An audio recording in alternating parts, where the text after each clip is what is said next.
23장 2절로서 5절 말씀입니다.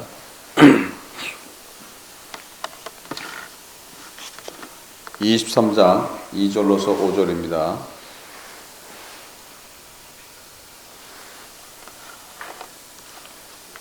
합독합니다. 대제사장 아나니아가 바울 곁에 서는 사람들에게 그 입을 치라 명하니 바울이 가로되 회칠한다며 하나님이 너를 치시라로다 내가 나를 율법대로 판단한다고 앉아서 율법을 어기고 나를 치라 하느냐 하니 곁에 선 사람들이 말하되 하나님의 대제사장을 내가 욕하느냐. 바울이 가로되 형제들아 나는 그가 대제사장인 줄 알지 못하였노라. 기록하였을 때 너의 백성의 관원을 비방치 말라 하였느니라 하더라. 아멘. 하나님 아버지 감사합니다. 성령께서 이 시간 함께함을 감사드립니다. 말씀을 깨닫는 시간 될 수 있도록 인도하여 주옵소서. 함께함을 감사드리며 모든 것 주 예수 그리스도로 받들어 기도드립니다. 아멘.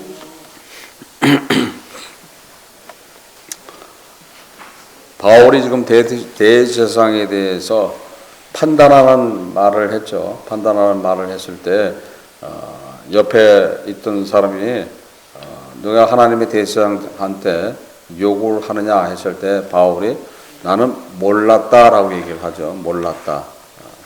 알고 했을까요? 모르고 했을까요? 알고 했을까요? 모르고 했을까요? 모르고 했다고 봐야 되는 거예요. 왜냐하면 바울은 거짓말하지 않아요. 우리는 거짓말을 해요. 우리는 때로 거짓말해요. 그래서 선한 거짓말이라고 하죠. 그런데 바울은 거짓말하지 않는다.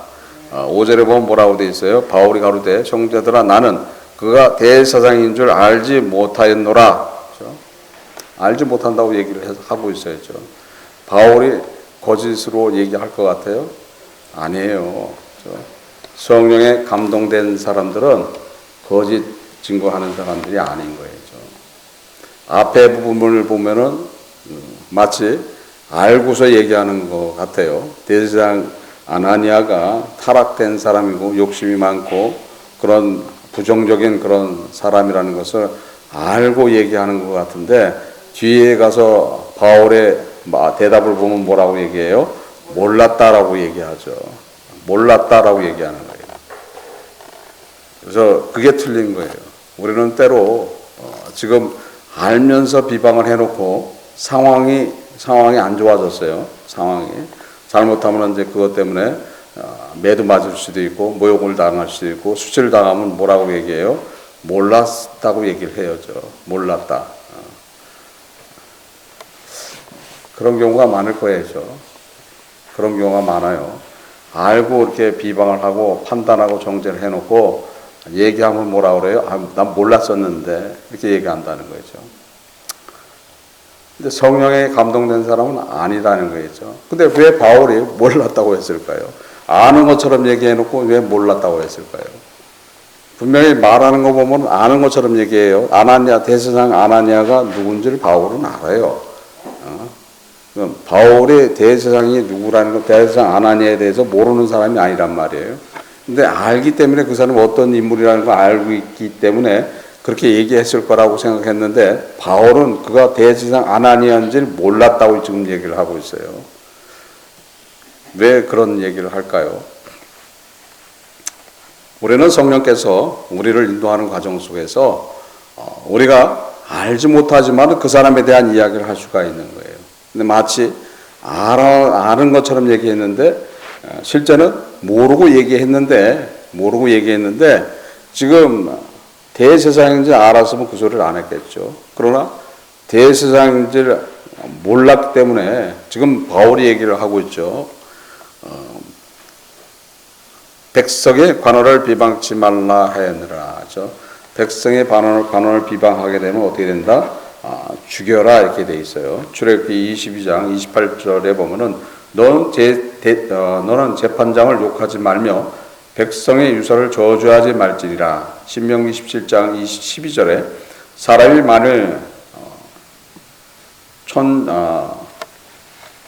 천자하고 내 하나님 여호와 앞에서 서서 섬기는 제사장이나 재판장을 듣지 아니하거든 그 사람들을 죽여 이스라엘 중에서 악을 제하여 버려라라고 되어 있죠. 그래서 모독하게 된다라면 죽이라 이렇게 돼 있었던 거예요. 그래서 지금 그 얘기를 하고 있죠. 그 얘기를 하고 있으면 그럼 어떻게 된 거냐? 어떻게 된 거냐? 왜 못 알아봤는가?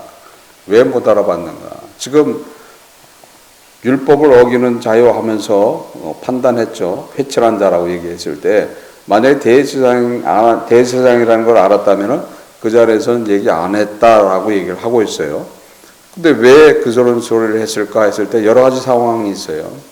지금 알고 얘기했다라고 얘기하는 경우도 있어요. 근데 알고 얘기했다라고 했으면 바울이 거기에 대한 항구를 했을 텐데 몰랐다고 얘기한다는 소리는 아니라는 거죠. 진짜 모르고 얘기했다는 소리예요. 진짜 모르고 얘기했다라면은 상황이 어떤 상황이냐라면은 지금 갑자기 소집된 산헤드린 공회예요. 갑자기 소집된 그러니까 갑자기 소집을 한 거예요.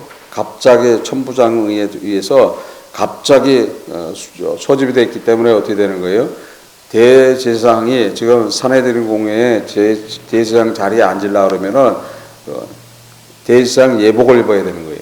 근데 예복을 안 입었다고 봐야 되는 것이고 지금 그 자리에 안 앉아 있었다고 봐야 되는 거예요. 그래서 그 자리에 정좌하고 앉아서 제사장이 그 예복을 입고 앉아 있었다라면은 단번에 알아봤겠죠. 단번에 알아봤는데 상황이 준비되어 있는 그런 공회가 아니고 갑자기 소집됐기 때문에 그런 준비 없이 와서 앉아 있을 때 또 바울이 자기에 대한 변론을 하면서 자기 이야기를 하기 때문에 거기에 대한 집중력을 보지 못하고 있었기 때문에 또 그렇게 봐야 되는 거예요. 그래서 그러고 나서 보니까는 이제 얘기를 하는 거 보니까 대제사장이었다 이렇게 봐야 되는 거. 또 하나는 바울한테는 병이 있었어요. 그래서 바울이 3번 기도했다고 되어 있는 것이 있어요. 고린도후서 12장 7절로서 9절에 여러 계시를 받은 것이 지극히 크므로 너무 자고하지 않게 하시려고 내 육체에 가시 곧 사단의 사자를 주셨으니 이는 나를 쳐서 너무 자고하지 않게 하려 하심이라.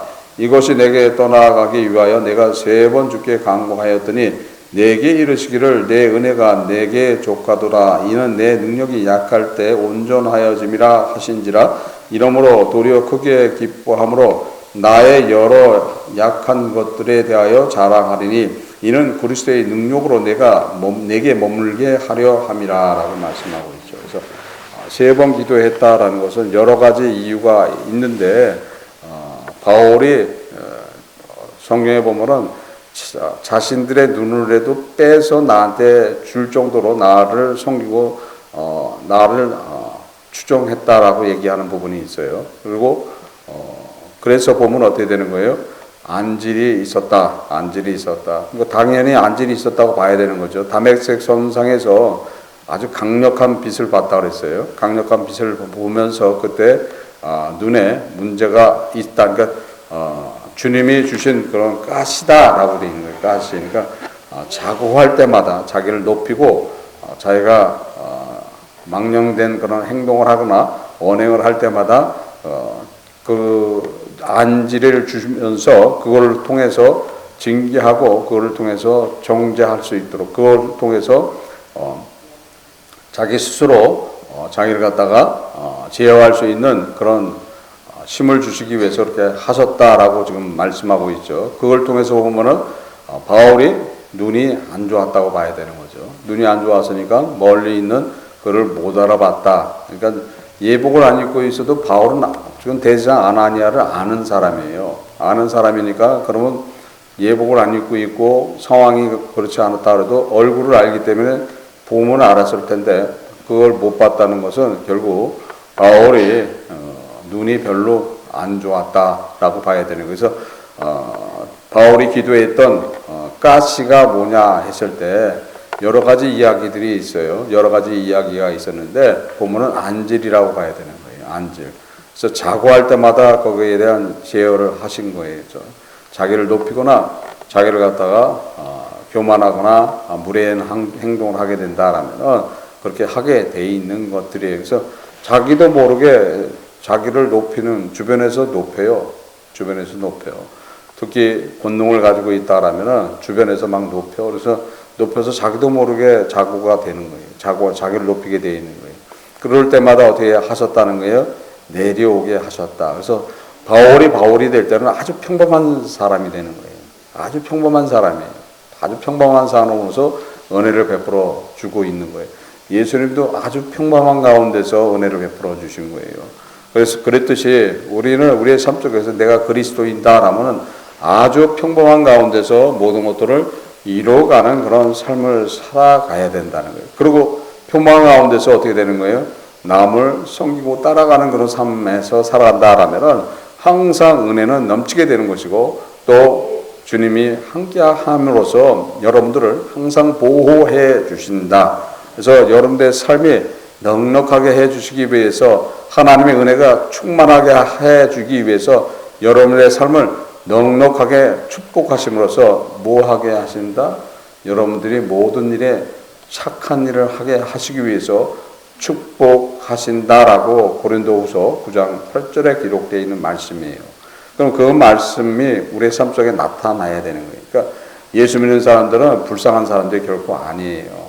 베푸는 사람들이 뭘 소유했어요? 영원한 생명을 소유했어요. 또 뭘 소유했어요? 천국을 소유하고 있는 거예요. 천국을 소유하고 있고 누가 또 보호하고 있어요? 예수 그리스도. 그분이 또 누구십니까? 그분이 하나님이시라는 거예요. 그분이 함께하고 있다는 것을 믿고 진정한 그리스도인의 삶이 무엇인가를 스스로 판단하고 진짜 믿는 그리스도인의 삶들을 다 살아가시기를 주 예수 그리스도의 이름으로써 축원합니다. 기도하시겠습니다. 하나님 아버지 감사합니다. 성령께서 이 시간 함께함을 감사드립니다. 저희를 부족하지만 주와 더불어 살 수 있도록 인도하시고 주의 사랑을 그대로 실천하고 또 주의 사랑 가운데서 승리할 수 있도록 인도하여 주옵시고 온전히 주님 믿고 살아가는 삶 십자가의 은혜가 무엇인가를 기억할 수 있도록 인도하여 주옵소서. 함께함을 감사드리며 이 모든 거 주 예수 그리스도 받들어 드립니다. 아멘.